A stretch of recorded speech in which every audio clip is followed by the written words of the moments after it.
ایک شعر سے شروعات کرتا ہوں کہ تمناؤں میں الجھایا گیا ہوں، کھلونے دے کے بہلایا گیا ہوں۔ تمناؤں میں الجھایا گیا ہوں، کھلونے دے کے بہلایا گیا ہوں اس کوچے کے ہر ذرے سے آگاہ یہاں مدت بلایا گیا ہوں۔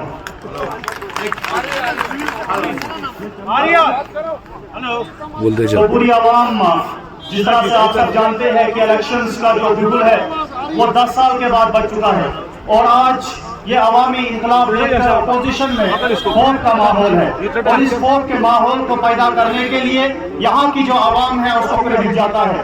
لیکن نوجوان قوم سے میں مخاطب ہوں کہ نوجوانوں کا جو انقلاب ہے، اگر آج یہاں ہماری اتنی بڑی پبلک تعداد میں بیٹھی ہوئی ہے، انشاءاللہ یہ ہم نے 18 تاریخ کو یہ دکھانا ہے کہ ہم وہی ہے، اور نوجوانوں نے 12 سال کے دوران کو خرچ کر دیا ہے۔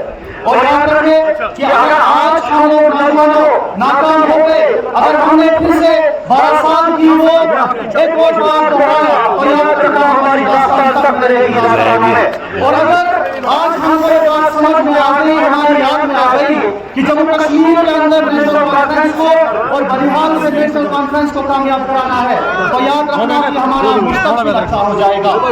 اور اس مستقبل کو سنوارنے کے لیے بنیہال سے ہم نے نیشنل کانفرنس کے امیدوار کو کامیاب کرنا ہے۔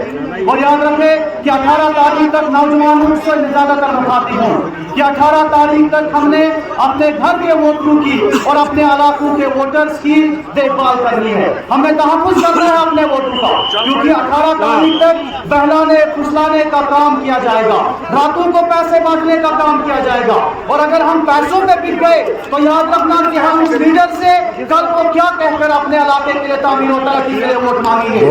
اور نوجوانوں، اگر پیسوں کے بدلے آپ ووٹ دیں گے، خاص کر بزرگ لوگ اور جو ہماری مائیں بہنیں ہیں، اگر ہم نے پیسوں پہ ووٹ دیا تو کل کو ہم اس لیڈر کے سامنے اپنے علاقے کے لیے تعمیر و ترقی کا ووٹ نہیں مانگ سکتے، کیونکہ جب ہم اس کے سامنے جائیں گے تو وہ ہم سے پوچھے گا کہ میں نے آپ کو غلام بنایا ہے 1000 روپے کے اوپر، کیا تم لوگ چاہتے ہو کہ ہم غلام بنے؟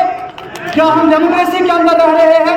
جمہوری حق ہمارا ووٹ ڈالنا ہے، اسی لیے نوجوانوں اور بزرگوں ساتھیوں اپنے ووٹ کی حفاظت کرنا 18 تاریخ تک ہم سب کی ذمہ داری ہے۔ اور اگر ہم نے اس ووٹ کی حفاظت کر لی تو یاد رکھنا عوامی انقلاب 18 تاریخ کو انشاءاللہ کامیاب ہو جائے گا، اور بنیہال بول اسمبلی کانسٹیچوئنسی سے ہمارے ہر دل عزیز لیڈر جناب سجاد شاہین صاحب کامیاب ہو جائیں گے۔ اور اسی کے ساتھ ایک شعر پھر سے آپ لوگوں کے سامنے رکھنا چاہتا ہوں۔ خود ہی سے خود کا اندازہ نہیں ہوتا، باہر آنے سے پہلے پھول بھی تازہ نہیں ہوتا۔ خود ہی سے خود کا اندازہ نہیں ہوتا، باہر آنے سے پہلے پھول بھی تازہ نہیں ہوتا۔ کوششیں کرتے رہو سجاد صاحب تو جان جاؤ گے، مقدر کا ہمیشہ بند دروازہ نہیں ہوتا۔ اس لیے آپ لوگوں سے اب الوداع چاہتا ہوں، لیکن ایک بار پھر اپنے ووٹوں کی حفاظت کریے، اپنے علاقے کی تعمیر و ترقی کے لیے ایک بار عوامی انقلاب کا ساتھ دیں۔ بہت بہت شکریہ۔